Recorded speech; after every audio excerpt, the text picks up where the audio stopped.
السلام عليكم ورحمة الله وبركاته. السلام علينا وعلى عباد الله الصالحين.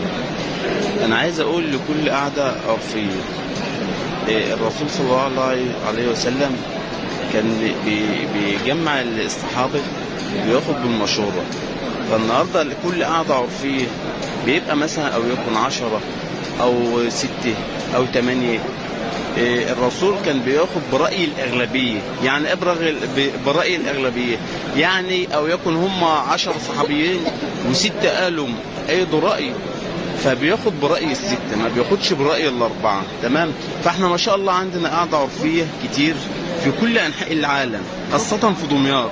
تمام. بيبقى يعني لو هم 6 وال4 قالوا رأي، الاثنين اللي قالوا الرأي بيمشوا على الرأي بتاعهم، بيمشي على ال4، فكده خطأ. فالنهارده ما ينفعش اي قعده عرفيه تظلم طرف. ما تقوليش اصل هو ما فيش معاه، ما تقوليش اصل هو هيجيب منين. انت تعمل الحكم بما يرضي الله، وبعد كده بقى صاحب الحق يسامح ما يسامحش. ما تقوليش اصل هو بلطجي وصايع، ما تقوليش اصل هو انت ما انتش فاضيله، ما تقوليش هو هيجيب منين. انت مش شغلانتك، انت شغلانتك ان انت تحكم بما يرضي الله، لان الحكم اللي انت حكمت بيه ده ربنا هيحاسبك عليه يوم القيامه. ربنا هيحاسبك، اقول لك انت جت عامل قعده عرفيه في يوم كذا في فلان كذا، ظلمت لا ما ظلمتش. ماهيش حكم بقى ورقه وقلم ومحكمه. المحكمه احنا عارفين هي ورقه وقلم، ماشي. لكن اي قعده عرفيه تتقي الله، تلاقي ربنا، تتقي في الناس اللي هي اصحاب المشاكل. القعده العرفيه تتقي ربنا فيه وتحكم بما يرضي الله، سواء بقى غني سواء مظلوم، سواء بقى ما تحكمش مثلا اللي انت واحده قريبتك في الطرف، قريبك فلان نسيبك فلان، حماتك فلانه، لا، لان ربنا هيحاسبك على الحكم اللي انت حكمته.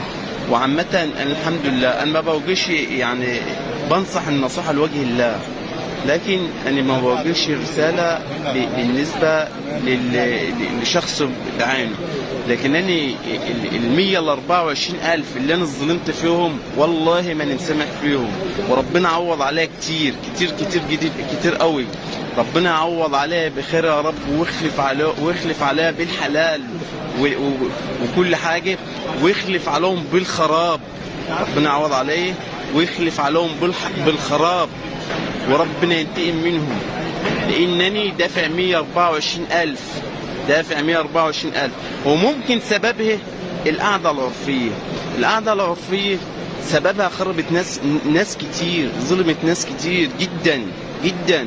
فأي قعدة عرفية رجاء جميع أي قعدة عرفية في أي بلد لازما تتقي ربنا وتحقق من التعليمات، وتحقق من كل شيء في الدنيا، وتحقق من الشهاد، وتحقق من كل التعليمات.